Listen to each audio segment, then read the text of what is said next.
शाहूनगर येथे प्रचाराचा शुभारंभ करण्यात आला। शिवसेना उद्धव बाळासाहेब ठाकरे व काँग्रेस पक्षाचे नगराध्यक्षपदाचे उमेदवार माझ्यासोबत होती सौ संगीता सोमनाथ गुरव व आपल्याला माहिती आहे नगरसेवकपदाचे उमेदवार प्रशांत बापू साळुंखे। प्रशांत बापू साळुंखे म्हणजे त्यांना लोकांना नवीन सांगायची गरज नाही, लहान लेकरापासून मध्यमवर्गीय आणि वडीलधारी लोकांना पण माहिती आहे।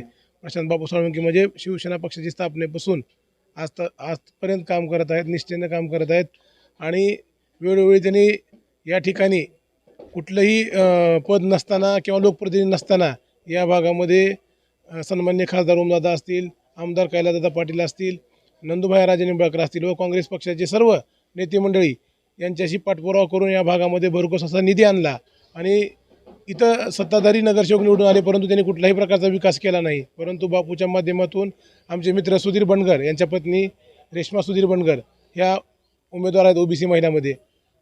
म्हणजे यांचं समाजकारणाच्या माध्यमातून म्हणजे बाळासाहेबांनी आम्हाला ब्रीदवाक्य दिलं की 80% समाजकारण आणि 20% राजकारण या उक्तीला धरून आजपर्यंत बापू साळुंखेने या भागामध्ये काम केलेलं आहे आणि पूर्ण शहरामध्ये परिचित असलेले हे व्यक्तिमत्व आज सर्व नागरिकांना एक संधी आलेली आहे की आपल्या मनातील हक्काचा नगरसेवक निवडून देण्याची। तर या भागातील सर्व मतदारांना माझी हात जोडून विनंती आहे, नगराध्यक्षपदाचे उमेदवार सौ संगीता सोमनाथ गुरव शिवसेना उद्धव बाळासाहेब ठाकरे व काँग्रेस पक्ष आघाडीचे अधिकृत उमेदवार, तसेच प्रशांत बापू साळुंखे व आमच्या भगिनी सौ रेश्मा सुधीर बनगर, तिन्ही चिन्ह मशाल आहेत। मशाल समोरील बटन दाबून प्रचंड बहुमताने त्यांना विजयी करावा आणि या भागाची सेवा करण्याची त्यांना संधी द्यावी ही मी स्वामी समर्थ यांच्या चरणी प्रार्थना करतो।